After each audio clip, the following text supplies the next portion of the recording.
ကပြန်ကြိုးဆိုပါတယ်ကျွန်တော်ဒီနေ့ဆွေးနွေးနေတဲ့အကြောင်းအရာက white cat အနာဂတ်ပါလဲ white cat တွေကိုဘယ်လိုပြဿနာဖြေရှင်းမလဲဆိုတဲ့အကြောင်းကျွန်တော်ဆွေးနွေးနေတာဖြစ်ပါတယ်ဒီနေ့ပွဲတစ်ခုလုံးခြုံပြီးတော့ကာတွန်းနဲ့ရေးဆွဲသေးပေါ်မဲ့ကာတွန်းအာကာဖြစ်ပါတယ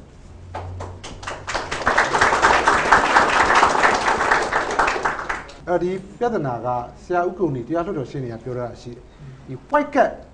သမဏကပြန်သိမ်းတဲ့ကိစ္စရက်လွန်တယ်လို့သတ်မှတ်ပြီးပြန်သိမ်းတဲ့ကိစ္စသူကကြိုးဆိုတယ်ဘာဖြစ်လို့လဲဆိုတော့ဒီ white cat ကင်ထားတဲ့လူတွေကိုနိုင်ငံသားအဆင့်တန်းတစ်မျိုးမျိုးပေးရနိုင်ငံသားပြုနိုင်ငံသားအဲ့နိုင်ငံသားတစ်ခုပေးရမယ်ဆိုသူကပြောတယ်ဆရာဦးနေတာလက်ခံဟုတ်ကဲ့ခင်ဗျာအဲ့ဒီအချက်နဲ့ပတ်သက်လို့ကျွန်တော်စောစောကတင်ပြသွားသလိုပ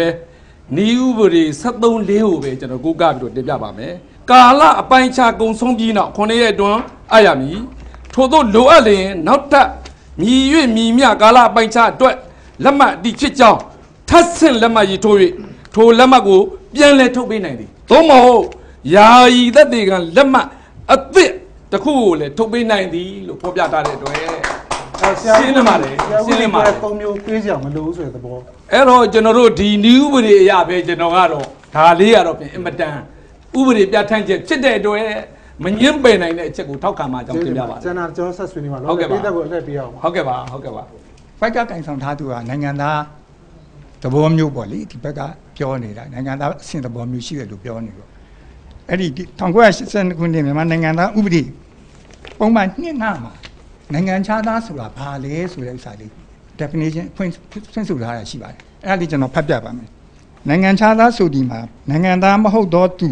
ူသို့မဟုတ်အဲ့နိုင်ငံသားမဟုတ်တော့သူသို့မဟုတ်နိုင်ငံသားပြုခွင့်ရသူမဟုတ်တော့သူကိုဆိုသည်လို့ပြောထားပါတယ်အဲ့တော့ရှင်းနေပါတယ်ဒီထက်မှဒီရိုက်တက်တိခံလက်မှတ်ကင်ဆောင်ထားသူဆိုတာလုံးဝမပါပါဘူးဆရာဦးရေပြည်ရှင်တွေကနိုင်ငံသားမျိုးဦးရေအဓိပ္ပာယ်ဖွင့်နေကြဟုတ်ကဲ့မဟုတ်ကျွန်တော်ဥပဒေမှာပါတဲ့အတိုင်းကျွန်တော်တိကျပါစာအုပ်ကြီးတိုင်းဖတ်ပြတာပါစာအုပ်ကြီးတိုင်းဖတ်ပြတာကျွန်တော်မှလည်းဒီစာအုပ်ဆရာပြောတဲ့ဟာပါပါတယ်ဟုတ်ကဲ့အဲ့ဒီတိုင်းမှာအဲ့ဒီမှာကပါနေပြီရှင်းရှင်းလင်းလင်းပဲသူကနိုင်ငံသားသူတယောက်ကနိုင်ငံသားလည်းမဟုတ်ဘူးအဲ့နိုင်ငံသားလည်းမဟုတ်ဘူးနိုင်ငံသားပြခွင့်ရသူလည်းမဟုတ်ဘူးဆိုလို့ရှိရင်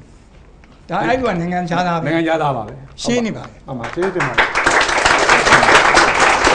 Thank you oh please ကျေးဇူးတင်ပါတယ်ဆရာ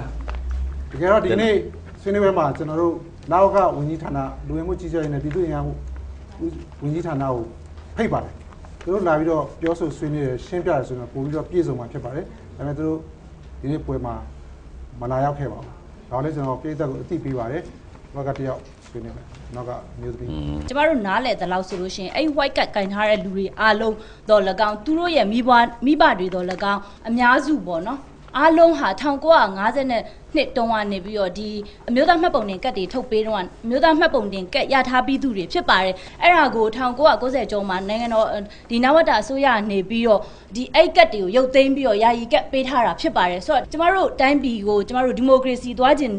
စီစနစ်ကိုသွားခြင်းတယ်လို့ပြောပါတယ်အခုနအန်တီတော်စောမြတ်ရာဇာလင်းကလည်းလူခွင့်ရေးတွေလေးစားတယ်လို့ပြောပါတယ်ဆိုတော့အဲ့လိုပြောတဲ့အခါမှာကျမတို့ပြည်နယ်ထဲမှာရှိနေတဲ့နိုင်ငံရေးခေါင်းဆောင်တွေကျမတို့နိုင်ငံထဲမှာရှိနေတဲ့နိုင်ငံရေးခေါင်းဆောင်တွေကဘလို့အမြင်တွေနဲ့ပြည်သူတွေအဲ့ပြည်နယ်တွေထဲမှာရှိနေတဲ့ပြည်သူတွေရဲ့ကံကြမ္မာတွေကိုဖန်တီးမှလဲမျှတတဲ့စိတ်တွေနဲ့ဖန်တီးဖို့လိုပါတယ်လို့ကျွန်မမြင်ပါတယ်အထူးသဖြင့်ဒီ2015ရွေးကောက်ပွဲမှာပဲဖြစ်နေပါလေဖွဲ့စည်းပုံအခြေခံဥပဒေပြင်ဆင်ရေးမှာပဲဖြစ်ဖြစ်သူတို့တွေရဲ့မဲပေးခွင့်ကိုဆုံးရှုံးသွားမယ်ဆိုလို့ရှိရင်ဒါသူတို့ရဲ့အခွင့်အရေးတွေဆုံးရှုံးသွားတာဖြစ်ပါတယ်ကျမတို့ရှိနေတဲ့ခေါင်းဆောင်တွေကဒီမိုကရေစီစနစ်ကိုသွားနေတယ်ဆိုတဲ့ခေါင်းဆောင်တွေဟာဒီကိစ္စကိုမဖြေရှင်းဘဲနဲ့ဒီလူတွေမဲပေးခွင့်မရရေးကိုပဲလုပ်နေမယ်ဆိုရင်ဒါအဂတိတရားကိုသွားနေတာဖြစ်တဲ့အတွက်ကြောင့်မို့လို့စစ်မှန်တဲ့ဒီမိုကရေစီစီကိုမသွားနိုင်ပါဘူးလို့ကျွန်မပြောချင်ပါတယ်ဟုတ်အဲ့နဲ့မပေးခင်တော့စောမြရဆိုရင်ဒီမျိုးကိုဖြေတိုင်းကောင်းမှတယ်ဟုတ်ကဲ့ကျမတို့ပြောနေတာကအခွင့်အရေးဆိုတာဟာနိုင်ငံသားတယောက်ရဲ့ပင်ရင်းအခွင့်အရေးနဲ့နိုင်ငံသားအဖြစ်သတ်မှတ်ခြင်းခံရတဲ့သူမဟုတ်တဲ့လူရဲ့အခွင့်အရေးဟာဆိုလို့ရှိရင်တပြိုင်တည်းဖြစ်လို့မရဘူးဆိုတာကိုပဲကျမတို့အနေနဲ့ပြောနေတာဖြစ်ပါတယ်ကျမတို့ပြောနေတာကဒလဟောဝင်လာတဲ့